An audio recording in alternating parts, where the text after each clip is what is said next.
Hello, boys and girls. This is Miss Nicole, and I am back for another story time. And I'm really excited about this story that I'm going to be sharing with you all today. It is called Thank You, Amu. And Amu is actually an Igbo term meaning queen, but it's also the name of our main character in this story. And this book is written and illustrated by Ogmora. So that means she wrote the words and drew the pictures. So she's really talented. On the corner of First Street and Long Street, on the very top floor, Amu was cooking a thick red stew in a big fat pot for a nice evening meal. She seasoned and stirred it and took a small taste. What a delicious stew, Amu said. Tonight's dinner will surely be the best I have ever had. Wow, Amu sure does love that stew. Do any of you have a favorite meal like Amu?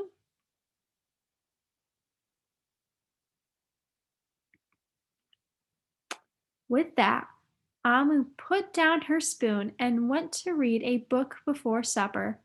As the thick red stew simmered on the stove, its scrumptious scent wafted out the window and out the door, down the hall, toward the street, and around the block until knock. Someone was at the door. When Amu opened it, she saw.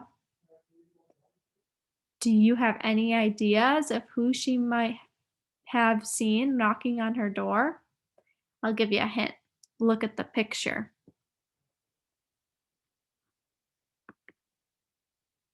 A little boy. Little boy? Amu exclaimed. What brings you to my home? I was playing with my race car down the hall when I smelt the most delicious smell, the little boy replied. What is it? Thick red stew. Stew, he sighed. That sure sounds yummy.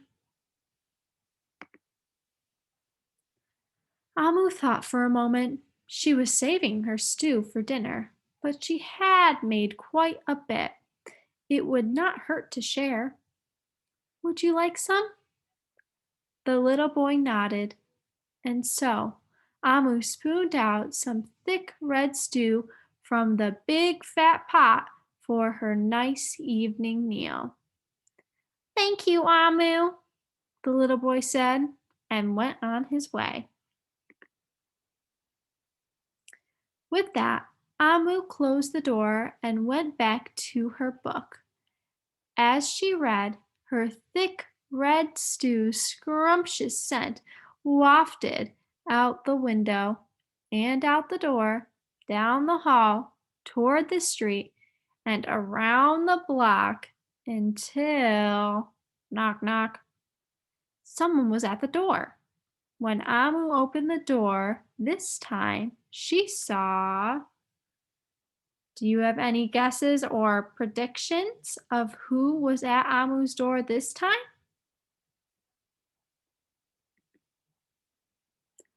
A police officer. Miss Police Officer, Amu exclaimed, what brings you to my home? I was on duty down the street when I smelt the most delicious smell, Miss Police Officer replied. What is it? Thick red stew. Ah, stew, she said, and her mouth watered. That sounds mighty tasty.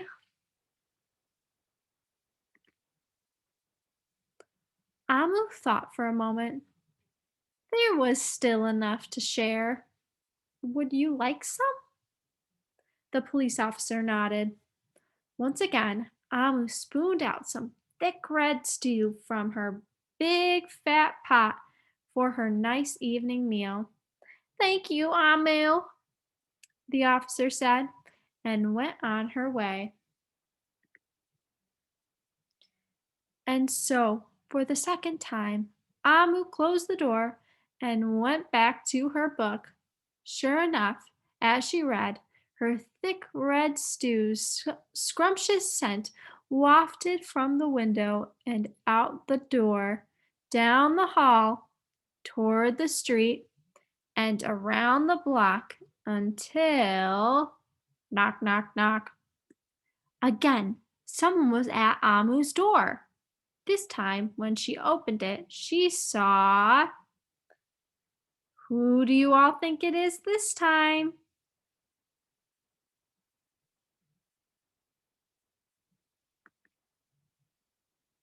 A hot dog vendor.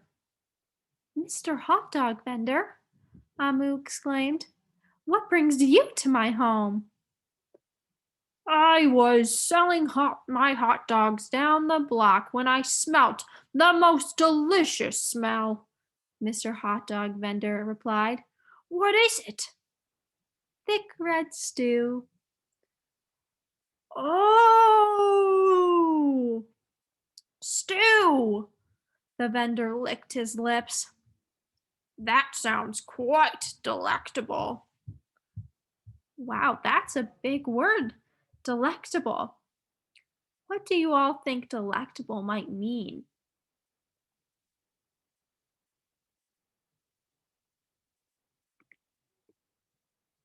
So, Amu spooned out some thick red stew from the big fat pot for her nice evening meal. Thank you, Amu, the hot dog vendor said, and went on his way. Throughout the day, people from all across the neighborhood knocked on Amu's door.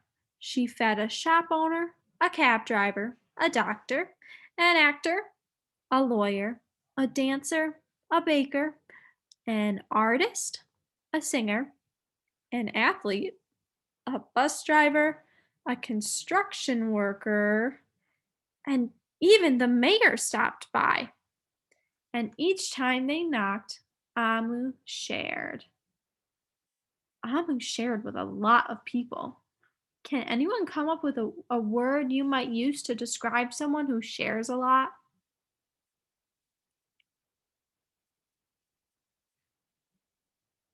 I think I might say thoughtful or gracious or kind.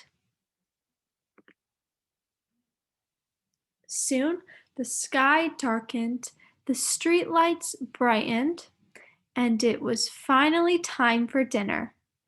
But when Amu opened her big fat pot of thick red stew for her nice evening meal, it was empty.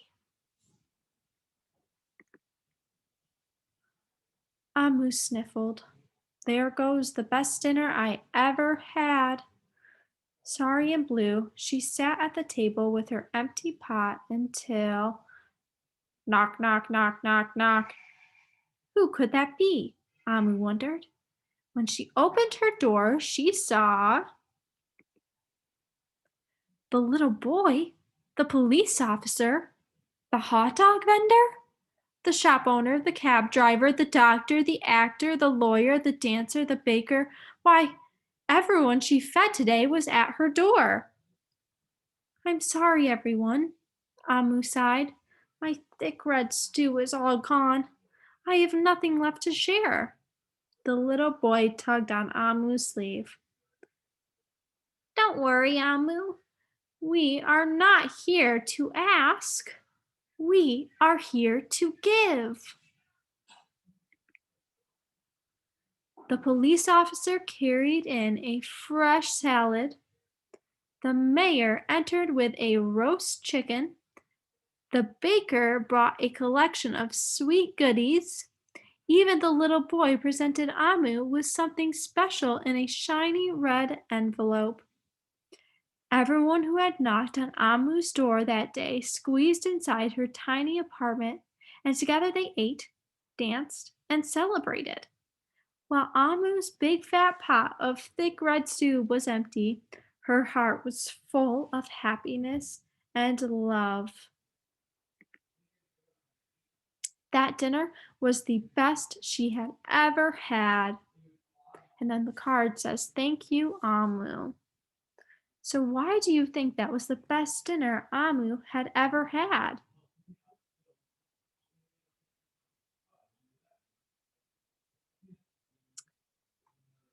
Now, on the page, you see this big dark page with lots of small words. Well, I want to read a little bit of that dark page for you because I think it's really special. It says, in Igbo, the Nigerian language of my parents, Amu means queen. Yet for me, growing up, it always meant grandma. From my grandmother cook When my grandmother cooked, she danced and swayed her hips to the radio as she stirred what was often a large pot of stew. In the evening, my family would come together at the dinner table for her meal. If a neighbor was visiting, they were invited. If a friend stopped by, they were invited. Everyone in the community had a seat at my grandmother's table. While my grandmother had since passed, her giving heart has always stayed with me. I see it in my mother, my godmother, my teachers, my mentors, and other countless powerful women who have shaped my life. This book is a celebration of their loving, giving spirit. Thank you. And that was a note from the author. And I think that's so special that Amu in our story was so giving. And I think that's something that a lot of us struggle to do, like sharing and that kind of a thing, but it's so important and so, so special. And it's especially perfect since we are going to be celebrating Thanksgiving soon. And Thanksgiving is a time to be grateful and give to others. Now, you may have noticed that as I read different parts for each character, I changed up my voice. And that is a reading strategy that you all can do when you are reading a book too. So I hope that you try that out the next time you're reading. And that's all for story time today. And I will see you all next time. Bye.